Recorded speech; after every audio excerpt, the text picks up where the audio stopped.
Mino Line Media presents the Business First Podcast. Hi, all, and welcome to a new episode of Business First with Sonia Aline. I am your host, and today we are excited to have Gina Brown of the apparel brand My BK Life. Hi, Gina. How are you? I'm well. I'm good. Thank you. Thank you for having me. I'm excited. Yeah, it's been a long time because we had met at an event, and I was introduced to you, your partner, and your story. And I think that might have been a year ago. It might have been last summer, and so I'm really grateful that we were able to finally get your schedule, meet schedule, so that we could have this conversation. Yeah. So you have a very unique story because your business partner is also your husband. My love. Your love. And it's a beautiful love story because you all were friends. So everybody is from Brooklyn. Yes. And when I say everybody, it's you two, but I'm including myself. So that's why I feel very passionate about it too, because I love Brooklyn stories. Mm-hmm. And so you all grew up together or knew each other as kids, went your separate ways, school, relationships, everything else. And we've been hearing that a lot lately, mm-hmm. of people, finding each other again and entering into a beautiful relationship, but yours has turned into a relationship and a business. So tell us a little bit about how you guys reconnected. Oh, sure. And how you are developing this business together. It's funny because my husband says that the love birthed the brand, and it's the truth. Mm. It really is the love of us and the love of what we do, and being able to build this brand together is really how we've gotten as far as we have. So Steve and I have known each other since we were children, grew up on the same kind of sort of like Brooklyn neighborhood. He lived around the corner. He was the cute boy with the big afro. And we're just a year apart. And we were kids. We knew each other. Families knew one another, foundations, 2-parent households, siblings, both of us. And then we kind of sort of maybe dated in college. I always say, maybe, like I was away at Syracuse. He stayed here. And but I would come home. And I had a relative who went to the same school as he did. And she knew always when I was home. And she'd be like, Gina's home. And so we, maybe date here and there, go to Kings Plaza. For those of you in Brooklyn, Kings Plaza. Absolutely. Movies.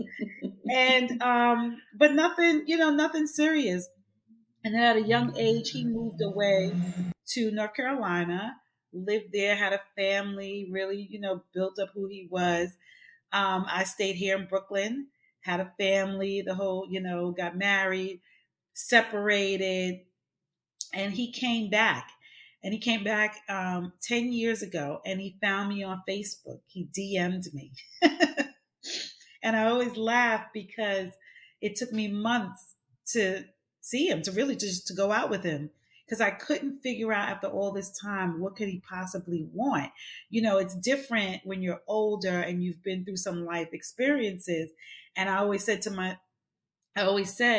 he didn't know me as a woman, a grown woman. He didn't know what kind of mother I was. I didn't know what type of man, what type of Black man. Like, I didn't know who he was, what type of father, and just that whole perspective. And so it came at a point twofold when I was really just finding out who Gina was, as well as being open emotionally to wanting another relationship and knowing what I needed in that relationship. And so we finally went out, and that was 10 years ago, and we've been married now, 2 years. Wow. But the interesting part about it, how I want to get to My BK Life is, I would document all of this for people who know me, know I love social media. I'm probably one of the few people who love social media. And I would document all of this, co-parenting, dating in my mid 40s, but I would end hashtags with love at 50 because we were both approaching 50.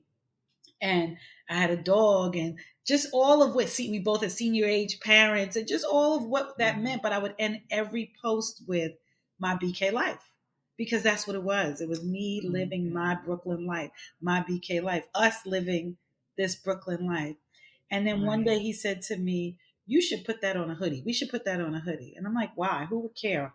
And now here we are so many years later with a brick and mortar and a story to tell because so many people have cared. Yeah. And so I mean, there are a couple of things. Number one, this journey of you talking about you understanding who Gino was and being reluctant to see him because you weren't sure of who he is, just reminds us too, like this journey to ourselves is a lifelong one, right? Absolutely. And so you can meet people at different stages and think that that's who they are, but this whole process of evolution, right? We're all growing and changing. And so it's wonderful that you all were able to grow to a space where you could connect. Sure. Yeah. We say, on this end, we wish we had more time, but at the time it really was though all about timing because I had so much work to do on myself prior to even getting to him that I don't know that I would have been open the way I was had I not done that work and had it been sooner. Right. Yeah. So did you see yourself as an entrepreneur as well? Or is that something that you've had to grow into? No, it's funny because in my past relationships, I did, we had different businesses and it was different. It was a different type. Like I always had a 9 to 5, always, but I wanted to be on my own. I always wanted to work for myself. I've always wanted to leave a 9 to 5 on my own terms. That was always a goal. But because I had done that in previous relationships, Steve would say, because he was a full-on entrepreneur when he lived in North Carolina, that's what he did. And he would say, let's start a business. And I'm like, no, I want to focus. I like you. I want to focus on the relationship because I like you, And it really was like 5 years before we even, got into the business. But I enjoy being an entrepreneur. I enjoy talking to people. I think when I think about my past jobs, it was all to gear me towards this, Yeah. Mm-hmm. Yeah. What did you do in your past work? Oh my gosh. For 10 years, I worked at a financial printing company. I started out in customer service when companies would go public, go IPOs. We would help them print those documents and ship them all around the world. And so you're dealing with lawyers and bankers and accountants and all kinds of folks and talking to them, So it was really a customer service based job. Mm-hmm. Even I'd been there for 10 years and was able to move up. And in my last position that I left strictly to become a full-time entrepreneur, I was the diversity coordinator for a district here for the New York City public school system here in Brooklyn. Wow. So going back to your point where you said to Steve, I like you and I don't want a business to destroy what we have. What has it been like working with your husband? Honestly, we have a good time. I've said it 1,000 times. If I'm not having fun, I'm not doing it anymore. And because we've been able to really see how this brand has been able to flourish from a hashtag, we're always shocked that, how far we've gotten with this and now have an offshoot brand with Syracuse University because I'm an alum and, we were able to create that. So we're still just having fun creating this entire, brand and lifestyle. Right. And how have you built it? Did it indeed start with the hoodie? Oh, absolutely. Is that how it started? Yes. When he said we should put that on a hoodie, we talked it out, laughed, but then we were like, maybe. And then we bought one hoodie in a peach color, put it on my son. He was a teenager at the time, posted it on social media, and it was a firestorm. Folks were, because folks had bought into the story already. They knew. So I would say the clothing is almost secondary because it's the story, really what folks understand and love and buy. So now the clothing is, we're repping that with you, we're repping that story with you and we love it. And who doesn't want to rep from Brooklyn? Absolutely. Absolutely. And then what did you build? What did the clothing line look like from there? Oh, so, I follow a particular, I won't say who they are, but I follow a particular family on social media who is just geniuses at marketing, in my opinion. And we took some of their ideas on a smaller scale. And so we had some tank tops printed up. And the tank tops I put in little black boxes that said my BK Life on them, and I'd leave them on my friends' steps. So that started getting, and then they would post them. So then when we got the hoodie, folks were like, okay, we need one of those. So then it was T-shirts and hoodies and hats. That was our thing. So, and bucket hats. Those are like, so still to this day, we have a classic bucket and a classic hoodie. People, that's what they want no matter what. And what you did that was a little different too is most people, particularly today, if they're launching an apparel brand like that, they are strictly online. But you decided to open a brick and mortar. And so which came first? Online had been, I don't know, maybe, I want to say maybe 2 years prior to. And then we, interestingly enough, opened the brick and mortar the same year we got married and became empty nesters. So we were busy that year. Yeah. We were very busy that year. But the brick and mortar came after, yeah. Mm-hmm. And what was the thought process to invest in property in Brooklyn, which can be very expensive, rental spaces, or if you own the space, it can be very expensive. Mm-hmm. What was the thinking to open a brick and mortar for this brand? We have been doing pop-ups around Brooklyn.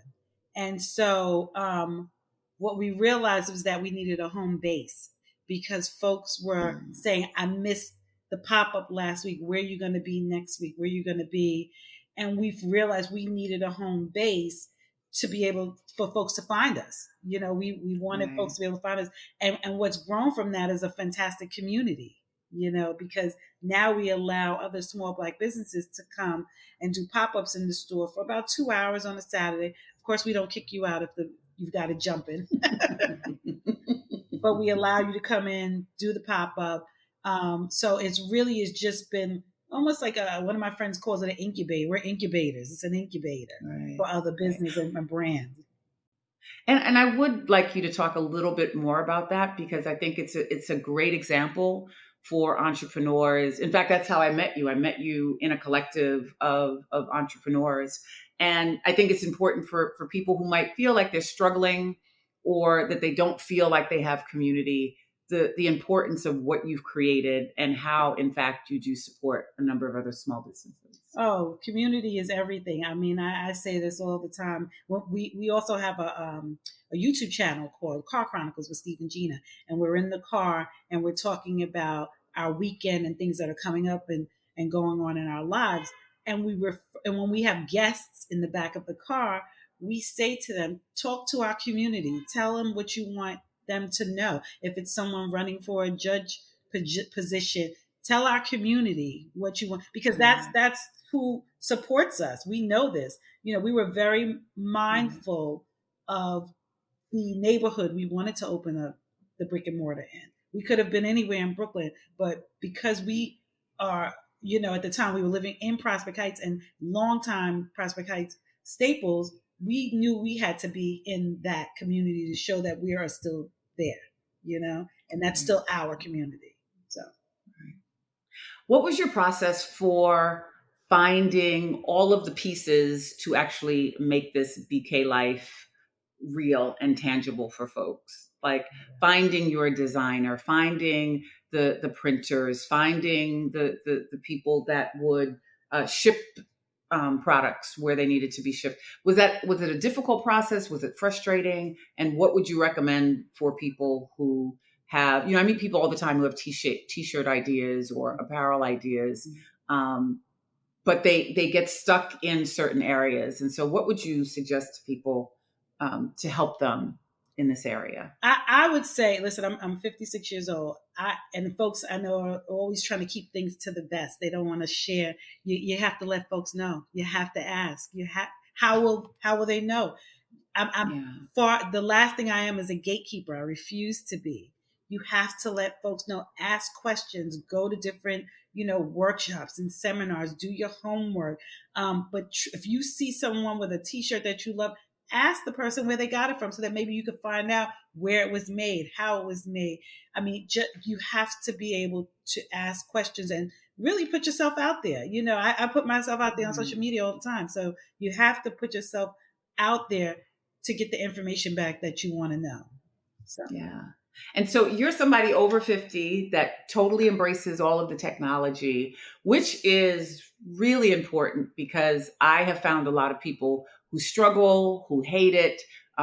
You're probably one of the first that I've heard say that in our age group that says they love it. Mm-hmm. And so what is it that, again, in terms of helping other people understand the importance of, well, I think people understand the importance of it, mm-hmm. right? Mm-hmm. But what is it that you think that really excites you, that you want to share your story all the time?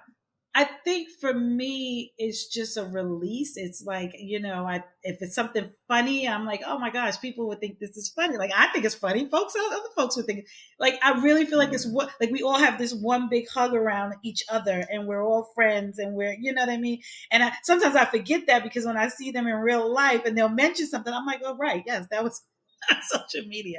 But I love the fact that it allows us to communicate and almost touch one another no matter where we are in the world. I love the fact that this is so, to me, it's amazing. Like, you can just have these conversations. We're all watching the debate together. We're all watching TV or a TV show together. It's just so amazing to me that we're able to communicate in this fashion. And then on a business side, it's free marketing. Mm. It is absolutely free marketing. Now, don't get me wrong. They've gotten, you know, smart algorithms and stuff. But okay, you pay $5 for a Facebook ad or Instagram. Unless you've got money to pay for traditional marketing, radio, you know, magazines and TV, which even if you do, you're still not going to lose out on this demo of Facebook, you know, or social media, I should say. So I think it's just, I just enjoy it so much. I do. I enjoy the sharing part of it. I think that's just part of who I am, and I enjoy the sharing. Yeah. How do you and your husband balance the work and your lives as partners? So we balance the work. We had to get, we have weekly meetings. We do, just the two of us. We do.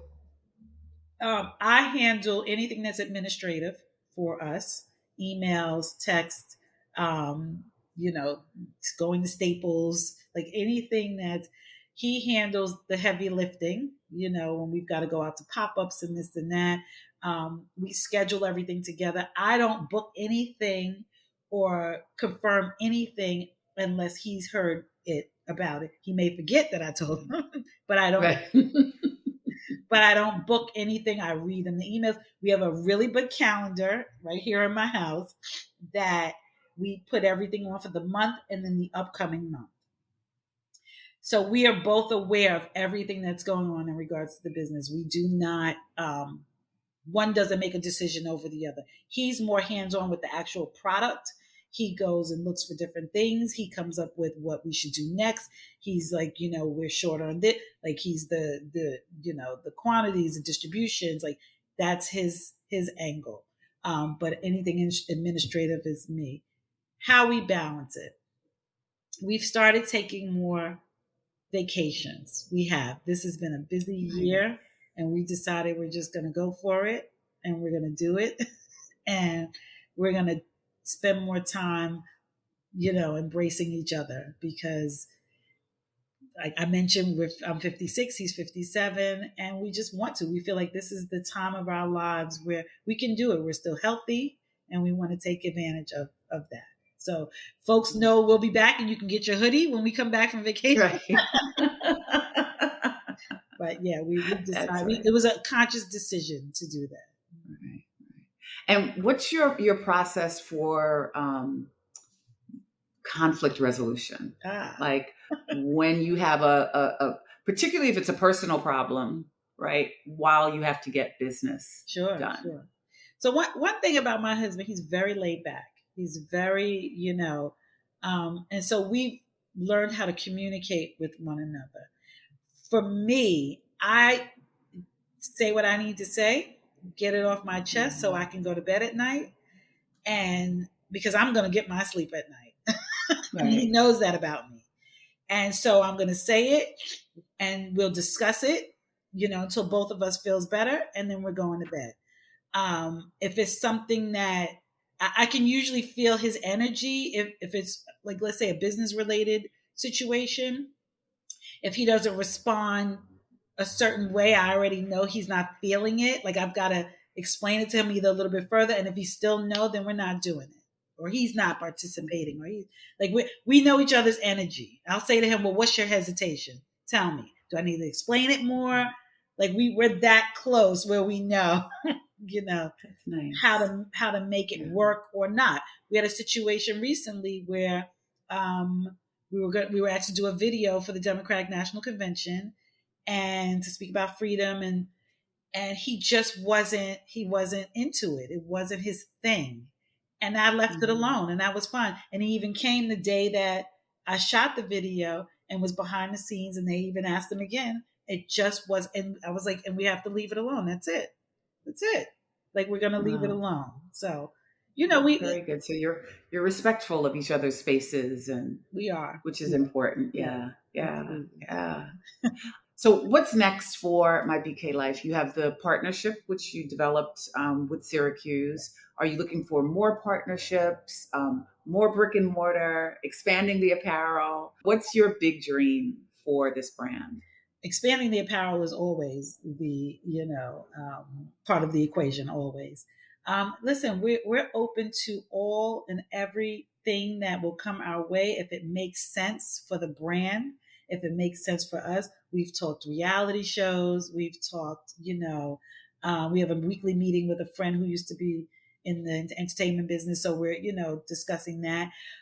One thing that I do want to mention is that we've started a production company called My BK Live, Live. And we want to have something similar to a tiny desk situation in our store where we have a live band and we introduce musical artists to the community. Oh, that's incredible. Yeah. So we're going to start that. That's coming up in 2025. And we're so excited about that because it's just another angle of allowing our community in using music, absolutely, right? And so we just, whatever it'll take us, we can write a book about our story and just all good things, all the things. Wow. And I can see the audience can't see you because this is an audio recording, but you are beaming. Like you do seem like you are really enjoying this ride. And so that's what's important in business too. Like we all talk about how hard it can be. We understand that business can be hard and it can be challenging. But it's really important to be able to enjoy the ride. Oh, absolutely. I'm not, if I'm not having fun, I'm not doing it. I'm just not. And I want to be clear, like it is hard. There are days where we literally come in, collapse, take the leave and start again tomorrow. We're like, is there any more leave? Is there Tylenol? Like, where is it? But, because it's hard, but because it's ours, it's okay. And we're doing it together. It's okay. So, Yeah. Right. So please tell everyone where they can reach you and engage and follow you. So first off, our store, our brick and mortar, is at 463 Sterling Place, Brooklyn, of course, between Washington Avenue and Clawson Avenue. A lot of people know where Tom's Diner is for you Brooklyn folks, so we're right by Tom's. You can find me on social media, my BKLYN Life, as well as my BK Life merch. And then on social media, on Facebook as well, my BK Life. You can find me there. Yeah. Well, thank you so much, Gina. And thanks to Steve. And we look forward to hearing more about your business and its growth and all of the new exciting things and projects that you will be working on. And so we'd also like to have you back because as you're growing, we'd like to hear more about what you're doing. That'd be great. I'd love to have that. Thank you. All righty. And thank you all for listening. We'll be back again next week with another great guest. Take care. The Business First podcast is hosted and produced by Sonia Aline. Executive producer Ken Johnson. Find the Business First podcast on Apple Podcasts, Stitcher, Spotify, Odyssey, iHeartRadio, Amazon Music, TuneIn, or wherever you get your podcast. On social media on IG at business_first_podcast. Follow the Mean Old Line Media Podcast Network on IG at Mean Old Line Media. Get the Mean Old Line Media app in the App Store or Google Play. The Business First Podcast is a Mean Old Line Media production.